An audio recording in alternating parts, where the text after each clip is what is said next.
Hey everyone, another tutorial coming at you for today.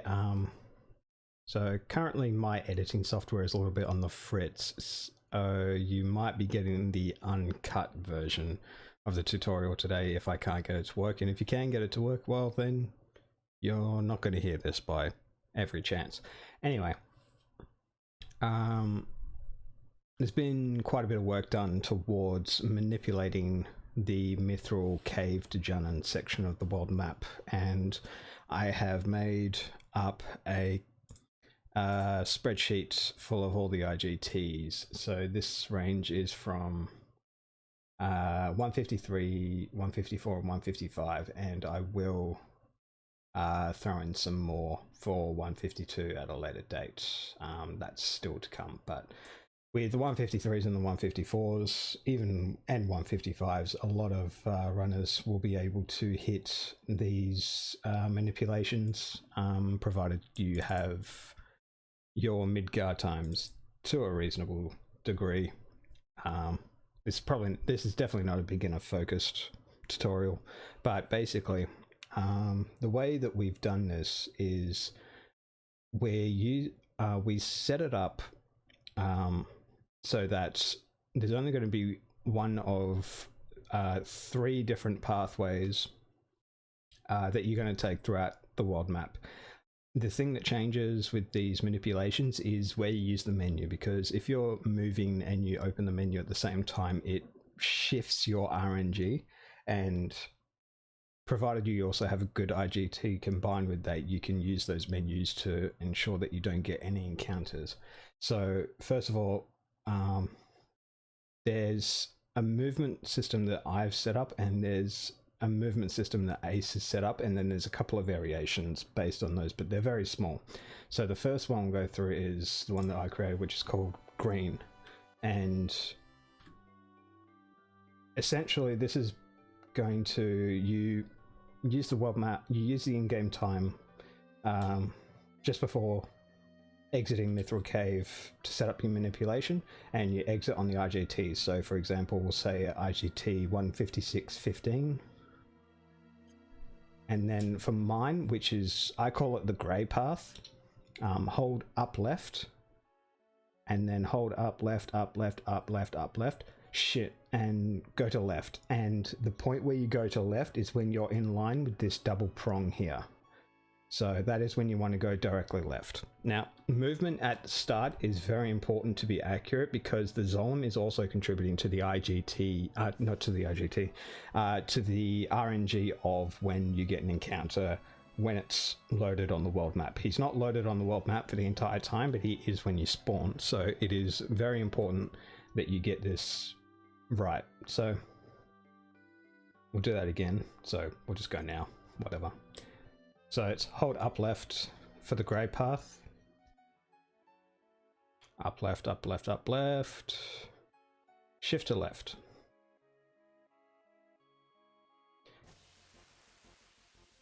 And we'll just run away from this fight, because this isn't actually an IGT setup. But you hold left for the entire time you go through this section, and then you should be lined up just above this line, and then go back to up left for this stretch, and then hit left so that you hit that prong, and then up left, and you'll get into Junon. And then sometimes you get stuck on like the very top corner just before you reach into Junon. Just go into up. You shouldn't get an encounter. I think I've never had an issue with it. I have got stuck just before getting into Junon, but I've never got an encounter by hitting up after that. So that's the first path for the grey method. The green method is the one that Ace Zephyr has come up with, and basically the majority of the times, probably about 60% of the times in this sheet, are Ace's method. So this is one you need to be more familiar with, but it's good to know both, because you get a very good spread if you know both. So Ace's method is, instead of holding up left, you just hold left until you get to here, and then it's up left, and then transition to left about when you're in line with the first forest, and then up left so that you cross about this section,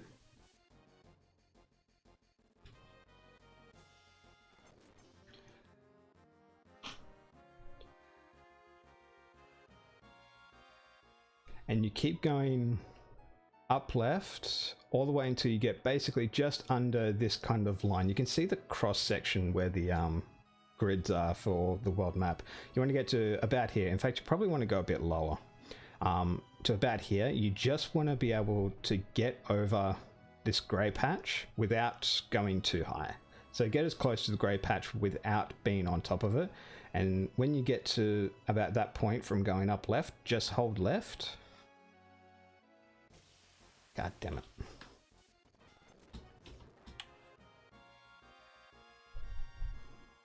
And then hold left, and then when you pass the cliff, up left and into Junon. And there is one that's combined, but it's only used in 2 IGTs in 155, so this may or may not be relevant for you. But it's basically a combination of the 2 methods, where it starts off with the grey method where you hold up left, and then left at the 2 prongs, but after that it goes into the green method where you go up left, and it's just the same as the previous one for the rest of it. So it's up left until you get to like that cross section in the world map, hold left, up left after you pass the cliff. So those are the 3 different movement types. There's only one extra thing with the greys.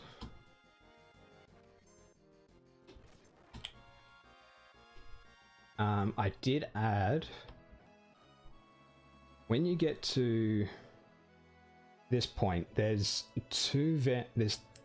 3 ways in which I figured out a way to approach Junon, because there's actually different methods, like different ways you can flip the RNG. And one is to just hold up left, which is the default way. If you don't see anything in the spreadsheet about which way to go, assume it's diagonal. That's the standard method. But there's also one that I call short and one that I call long. When you see short, you basically just want to go left and then straight up into Junon. So you want to take the shortest route possible. Whereas with long, you want to go left all the way to the end and then up. And this is being able to produce more IGTs with my method. But that's all the paths that you'll ever need. Now, I have attempted to, with some degree of success, standardize all the positions of the menus, but it's really difficult to do. So there is some kind of points. I've tried to make it as consistent as possible, but there are some like points in the spreadsheet where you're going to see like a G 2.1 or a H.5 or things like that. I tried to minimize that as much as possible without making the system ridiculously convoluted, but there's a random encounter check every 17 frames, so you wouldn't want to have that many different reference points. It's kind of horrible. So I'll go through the different menu points that exist for the grey method, which is the first one that I covered. So the first point in which you can do a menu for the IGTs that I've done is F1. I refer to this as F1, F for forest. So this is the point where you would menu if you see an F1. And this is kind of like the convention. I do a letter than a number. So if you see F1, you would do a menu. Now, this is very important. If you open the menu when you're not moving, you don't alter the RNG. You have to be running as you move. Right, you have to be running as you menu in order to shift the IGT. So if you were to see an F1, you would want to be around about here. And you can get multiple menus at the same point. So there are IGTs that you will see F1, F1 or G3, G3. You want to have these menus as close as possible to the point of reference. So that's the first menu point. The second menu point is F2, which is the second forest. And you can kind of see a diagonal line going down like this. And the point where you want to menu is just after that line.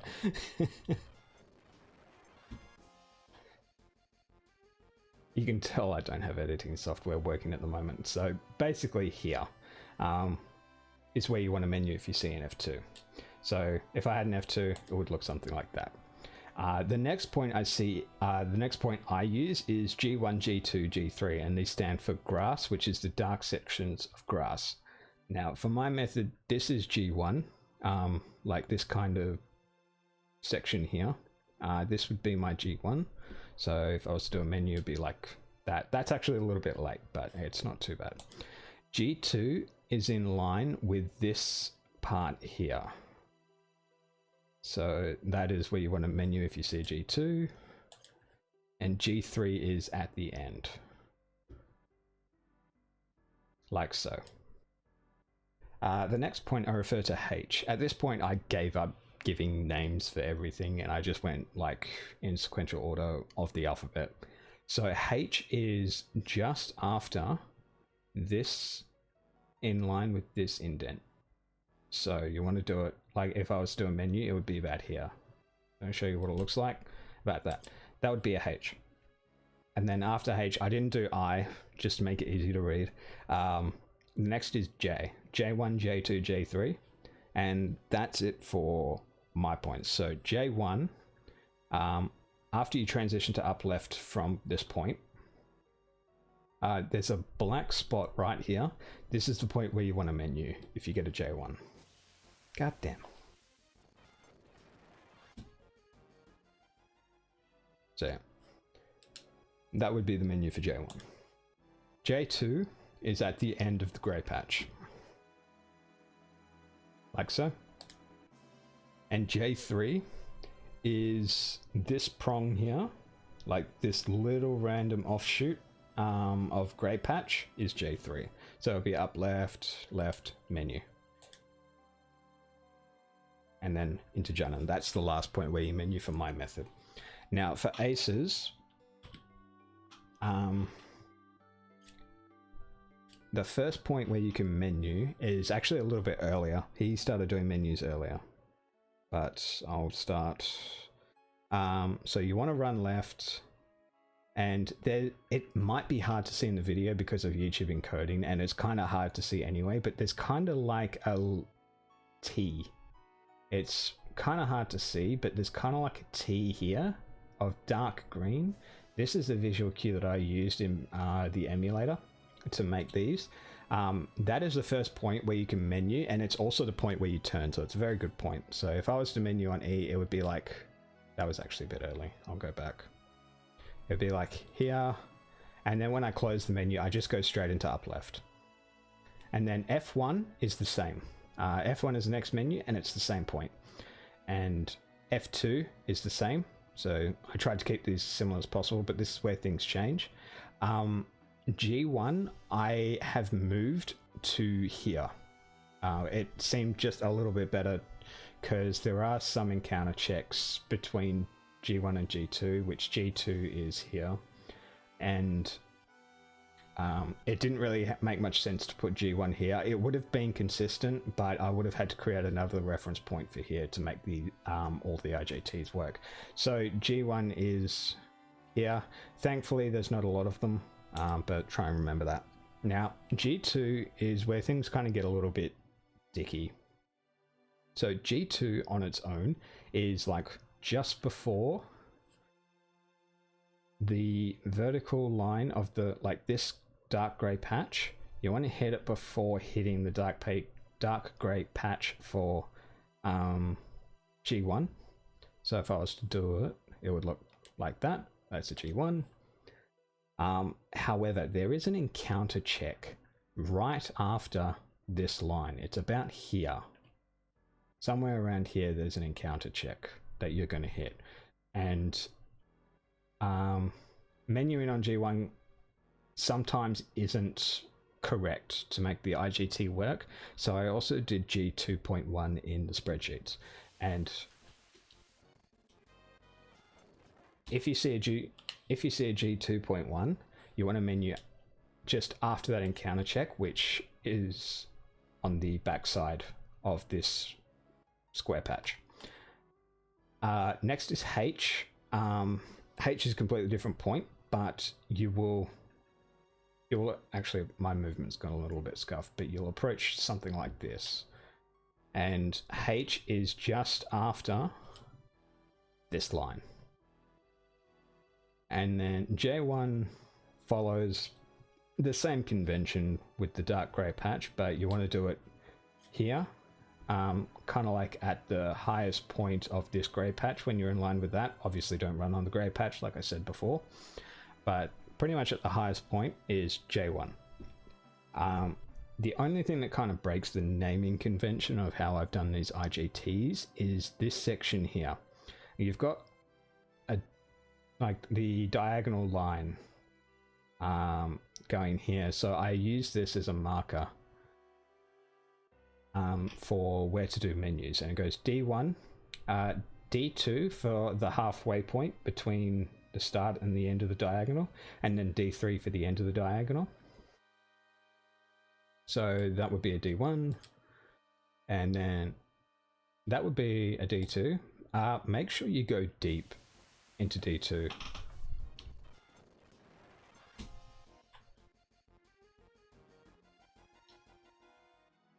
When you're doing them. In fact, I would say even go like this far for a D2. It's definitely like the worst visual cue out of these, so I try to avoid using it as much as possible. And then D3 at the end. This grey prong is J3, so this is where the lineup starts again, but there is also a J4, which is in line with the cliff for Ace's movement paths. And then all of Ace's do up left into Junon. He didn't do a short and long method like what I did. So with all of those reference points, write them down, practice them if you want. I'll try and take like one of the most complicated ones just to show off. What can we do? What can we do? What can we do? What can we do?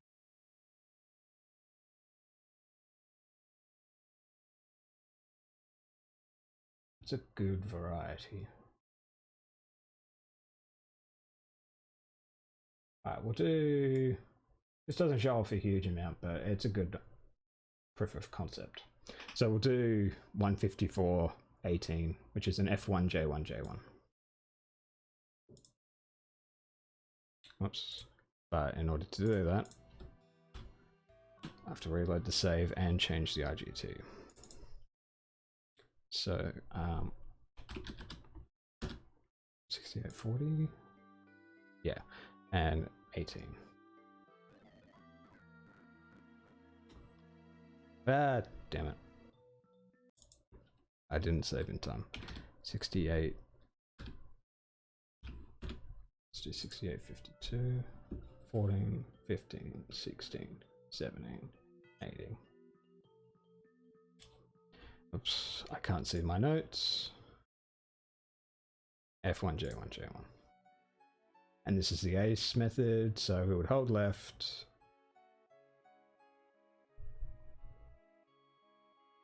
F1.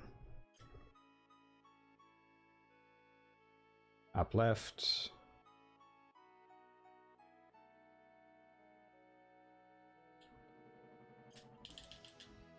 J1, J1.